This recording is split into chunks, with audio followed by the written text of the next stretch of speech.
안녕하십니까 수험생 여러분. 2024년 제1회 산업위생관리 산업기사 실기 기출보건문제 해설을 시작하겠습니다. 1번 문제입니다. 국소배기장치 설치 조건 6가지를 적으시오. 기존에는 보통 다 전체 환기의 적용 조건을 물어봤어요. 근데 이번에는 국소배기장치의 설치 조건을 물어보고 있습니다. 국소배기장치 설치 조건은 높은 증기압의 유기용제, 즉 작업장에 뚜껑만 열어놓아도 휘발이 많이 돼가지고 퍼지는 그러한 유기용제를 말하고, 독성이 강한 경우, 또 발생량이 많은 경우, 또 발생원이 고정되어 있는 경우, 요거의 반대가 이를테면 전체 환기의 적용 조건이라고 생각해도 돼요. 그 다음에 발생 주기가 균일하지 않는 경우, 그리고 법적으로 국소배기 장치를 설치해야 하는 경우, 마지막으로 근로자의 작업 위치가 유해물질 발생원에 아주 가까이 근접해 있는 경우, 이런 경우에는 반드시 국소배기 장치를 설치하여서 근로자의 호흡기에 들어가는 유해물질이 없어야 된다. 아주 깨끗하게 작업 환경을 유지해야 된다. 이렇게 드릴 수가 있습니다. 요 국소배기 장치의 설치 조건도 완벽하게 외워두시기 바랍니다. 2번 문제입니다. 고용노동부령 산업안전보건 기준에 관한 규칙에서 정의한 강렬한 소음 작업을 쓰라 그랬는데, 이 강렬한 소음 작업이란 이렇게 정의되고 있습니다. 이 6개 중에 어느 하나에 해당되는 작업을 물어보고 있습니다. 그래서 제가 약간 이제 궁금한 게, 정말 이런 식으로 기출이 나왔나 하는 생각이 있어요. 왜냐하면 이 6개 중에 하나를 다 써도 되거든요. 하나씩만 써도 되거든요. 6개를 다 쓰는 건 아니고.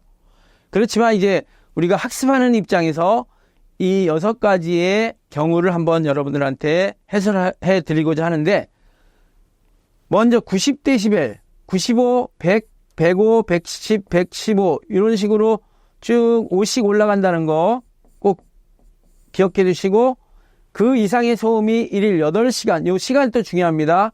또 시간이 또 2분의 1씩 줄어듭니다. 이게 8시간, 4시간, 4시간, 2시간, 2시간, 1시간, 1시간 30분, 15분 이렇게 발생하는 작업을 갖다가 강렬한 소음 작업이라고 해요. 그래서 이렇게 딱 문제가 나왔다 그러면 1번만 써도 되고요, 정답이고, 2번만 써도 정답이고, 그렇습니다.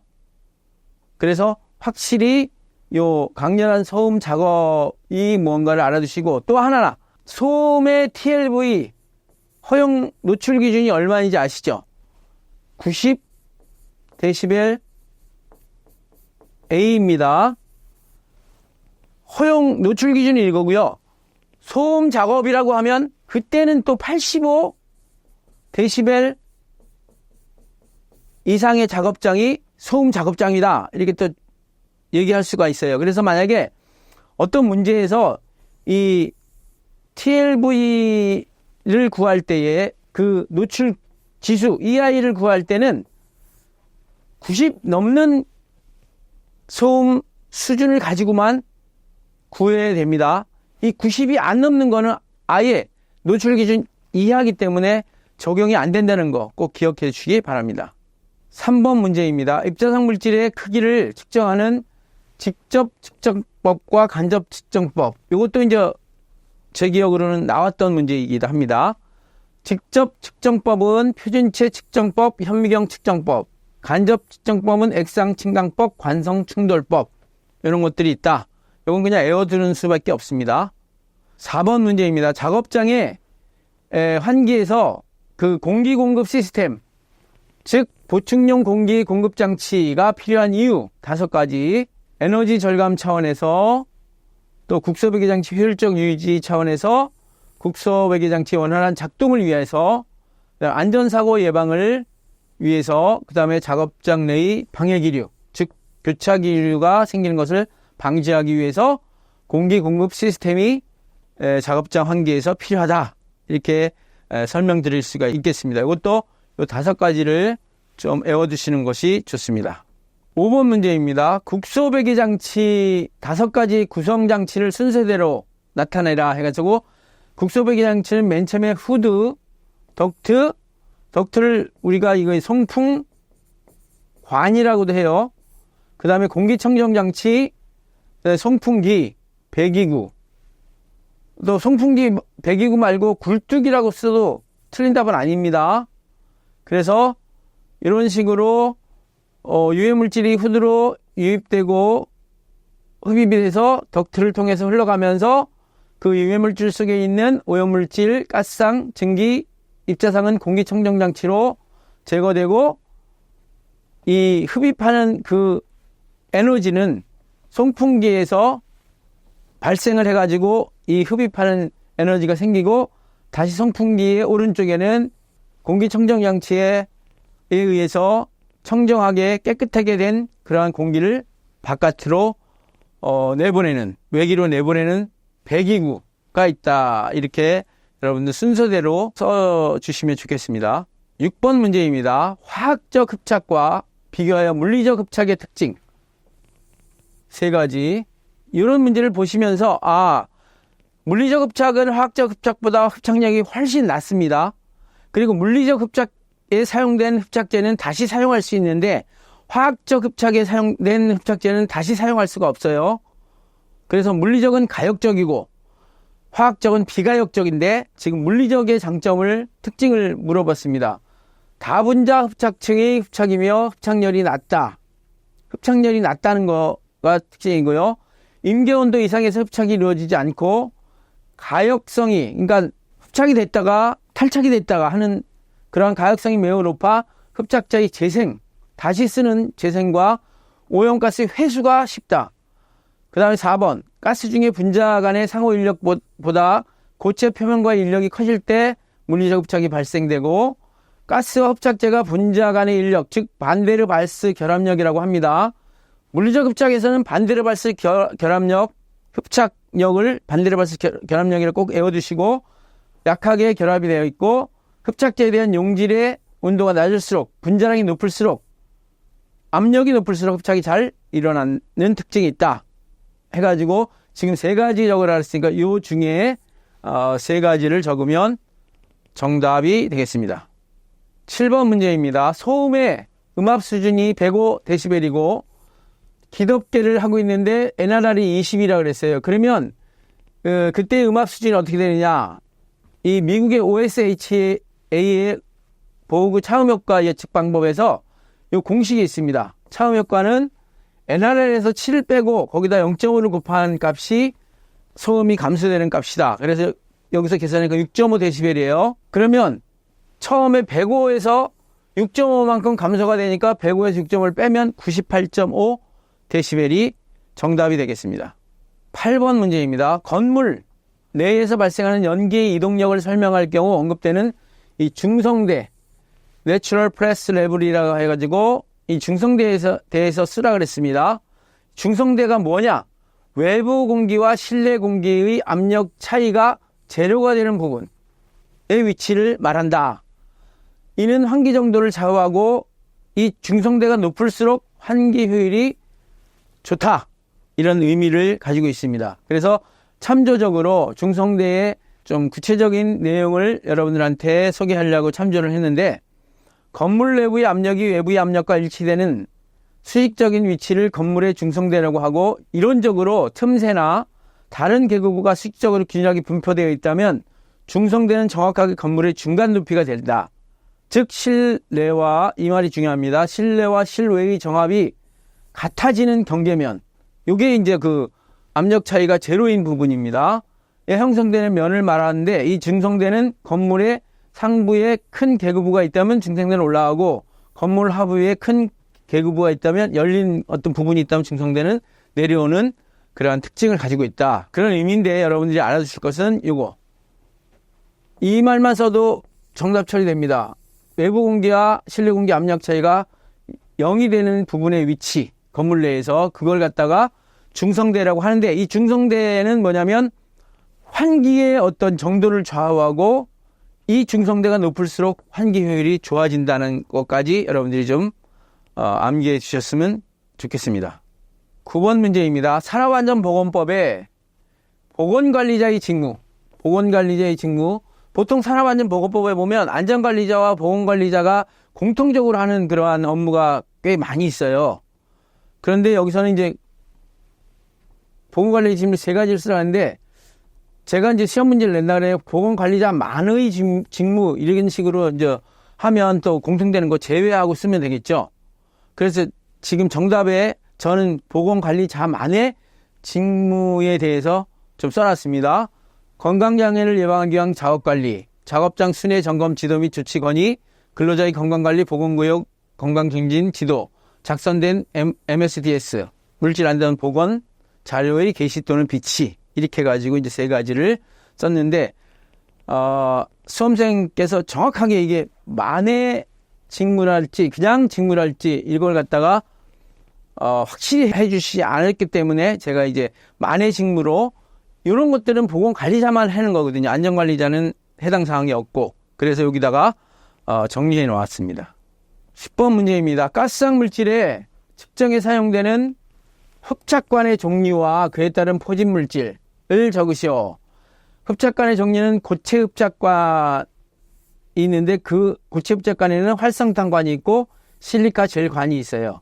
그리고 또 크로모조브 지지체, 이거는 그 흡착관을 생산하는 어떤 회사의 회사 제품명일 수도 있고 해서 했는데, 이거 많이 쓰이니까 이 2가지를 외워주시기 바랍니다. 고체 활성탄관 또는 실리카젤관, 크로모조브 지지체, 이걸 갖다가 쓰시고, 포진물질은 이거 중요합니다. 비극성 유기용제, 활성탄관은 비극성이고요. 실리카겔은 극성 유기용제. 예를 들어서 이러한 물질을 포집하는데, 실리카젤관은 에탄올 아세톤의 포집에 편리하다, 이렇게 하시면 되겠고, 크로모조브 지지체라는 것은 유기물질을 흡착하는 데 많이 사용된다, 이렇게 생각하시면 되겠습니다.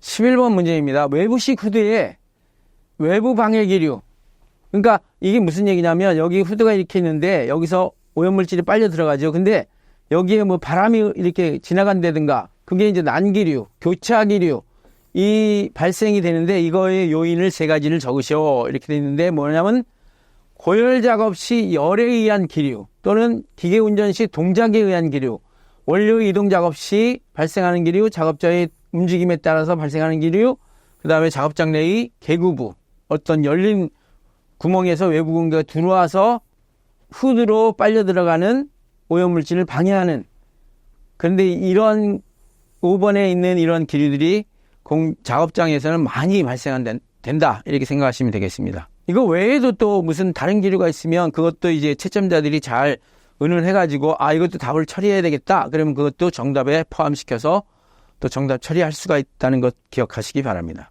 12번 문제입니다. 화학물질에 대한 피부 흡수 보호구, 이런 문제는 이제 약간 생소하게 나오는 문제이긴 하지만, 피부 흡수 보호구의 종류를 3가지를 쓰라 그랬는데, 손 보호구가 있고요, 발 보호구가 있고, 산업용 피부 보호제가 있습니다.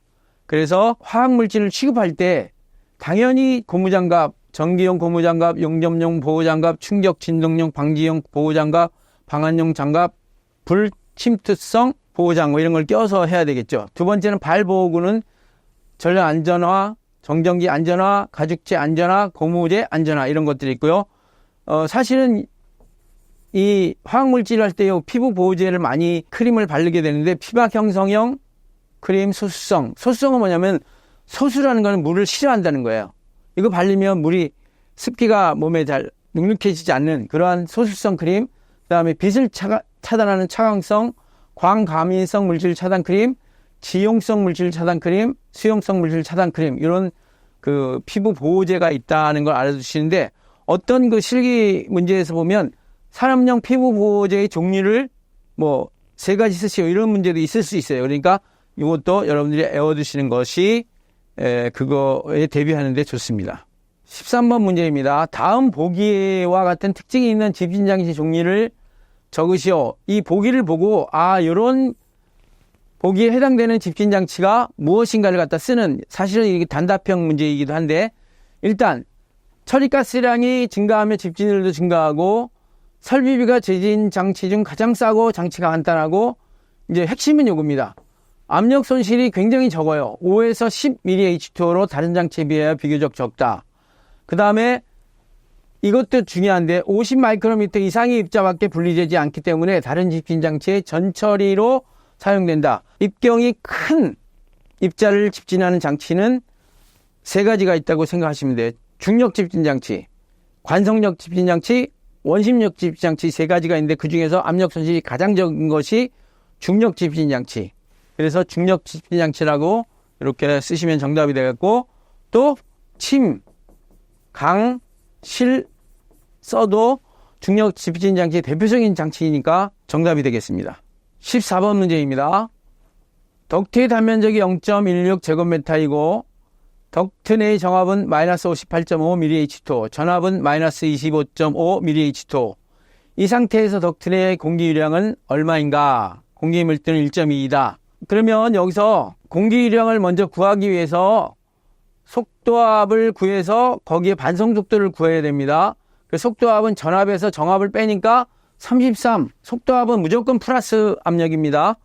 33mH2가 나왔는데 이 반성 속도는 루트 감마분의 2G VP니까 요 그대로 대입합니다. 그래서 23.22m/s가 나왔어요. 이건 뭐냐면 덕트 내에 그 공기가 흘러가는 속도를 말합니다.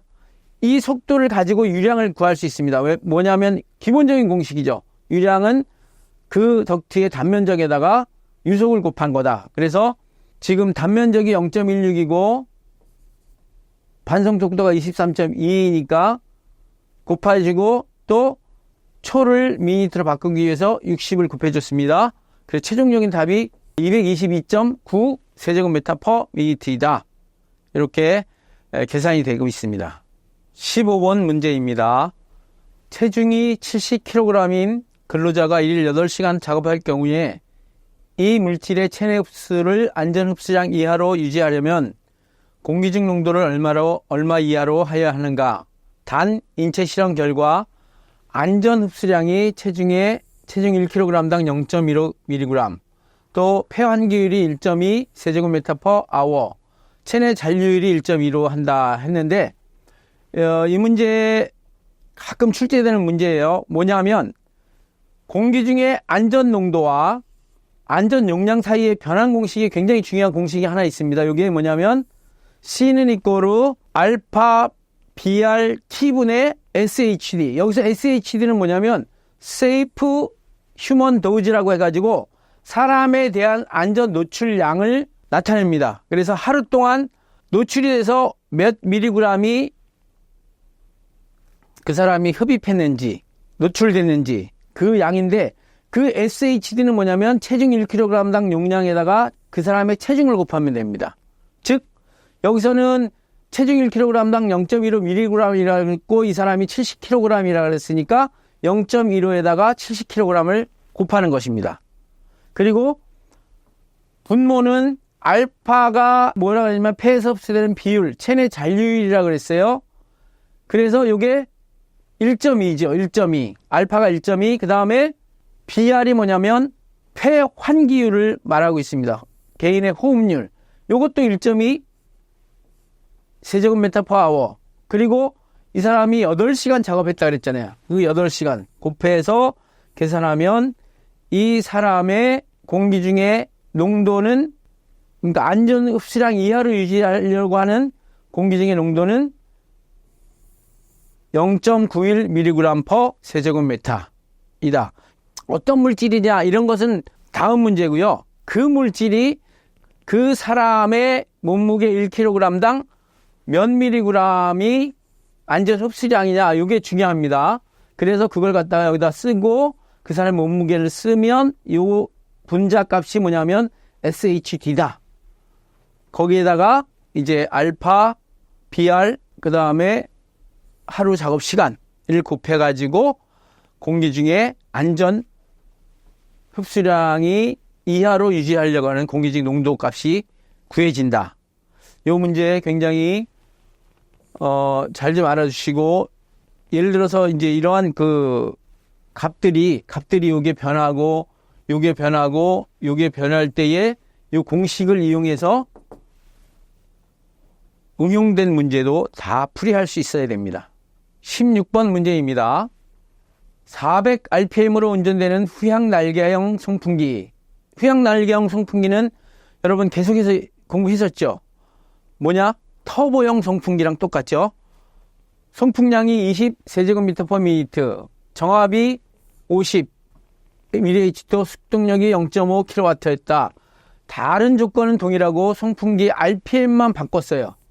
얼마에서? 400에서 500rpm으로만 바꿨을 때 송풍량하고 정압하고 축동력은 어떻게 변하는가? 이거는 뭐죠? 기본적으로 송풍기의 상사 법칙 또는 송풍기의 닮은 꼴 법칙이라고도 하는 굉장히 유명한 공식이죠. 그래서 송풍량은 회전수에 비례한다. 회전수의 변화에 비례한다 해가지고 25가 나왔고요. 송풍기 정압은 회전수의 제곱에 비례한다. 그래가지고 78이 나왔고, 축동력은 회전수의 세제곱에 비례한다. 이게 이제 송풍기 상사 법칙이에요. 그래서 0.98kW. 이런 문제도 이제 과거 시험 문제, 기출 문제를 보면 숫자를 바꿔가지고 계속 나왔던 문제 중에 하나입니다. 그래서 저는 이런 그 기출 문제, 보건 문제를 해설하면서 드는 생각이 뭐냐면, 문제가 거의 정해진 어떤 그 틀에 의해서 계속 출제되고 있구나, 이런 걸 느꼈습니다. 그래서 항상 하는 얘기지만 한 4, 5년치의 기출문제를 쭉 풀어보시면 최종적인 그 합격도 60점 이상으로 가능하지 않을까, 이렇게 또 생각이 되고 있습니다. 17번 문제입니다. 덕트의 직경이 350mm이고 필요한 기량이 120세제곱미터라고 할 때에 후드의 속도압을 물어보고 있습니다. 후드의 속도압. 즉, 이런 조건에서의 그 속도압을 구하는 문제, 요 공식 외워두시면 좋습니다. 여기서 일단 V를 모르니까, 지금 여기서 V를 모르잖아요. 그거는 V는 이렇게 됩니다. A분의 Q예요. 그래서 Q가 120이고요. A가 지금 직경이 350mm니까 0.35m 제곱에 3.14 곱하기 4 나누기 4 곱하기 요건 미니트를 초로 바꾸는 60을 곱해줘가지고 20.8m/s가 됩니다. 그러면 이 20.8m/s의 솔직히 말해서 이게 VT죠. 그러면 그걸 갖다 그대로 여기다 대입해가지고 이 공식에서 구하면 속도압은 26.47mH2O가 된다. 하여튼 덕트 내에서의 압력은 세 가지가 있다. 전압, 속도압, 정압. 전압은 속도압과 정압의 합이다. 그리고 그 단위는 밀리 H2O이다. 여기까지 확실히 알아두시고 계산에 임해 주시기 바랍니다. 18번 문제입니다. 메틸에틸 케톤, 요게 이제 유기용제로서 작업 현장에 많이 쓰이는 MEK인데 시간당 5리터로 발산되는 작업장에 대해 전체 환기를 시키고자 할 경우에 필요한 기량을 얼마인가? 이런 문제도 이제 화학물질명이 좀 바뀌고 숫자가 좀 바뀌고 계속 나오는 문제죠. MEK 분자량이 72.06, 비중은 0.805, 21도 1기압 기준에서 안전계수 K는 3, K1분의 200이다 해가지고 일단 MEK 사용량 구해야 되죠. 그래서 이걸 g/h로 나타내는 값을 구하려면 MEK가 액체이기 때문에 시간당 5리터, 여기에 비중을 곱하고 단위 환산을 하면 4025g/h가 되고, 그 다음에 또 발생률을 또 구합니다.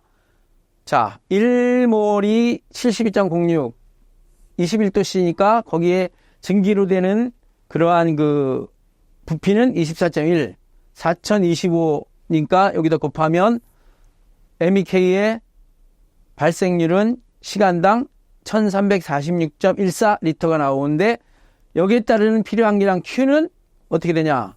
TLV분의 발생률이죠. 그래서 TLV가 200ppm이니까 밀리리터 퍼 세제곱미터로 바꾸고, 시간 미니트로 바꾸고, 1346.14 곱하기 이것도 단위 환산하고 안전계수 K값 3 해서 최종적인 값이 336.54 세제곱미터 per minute.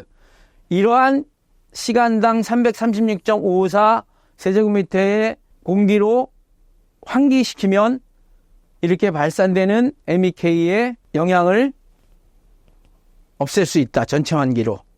이렇게 이제 설명이 되고 있습니다.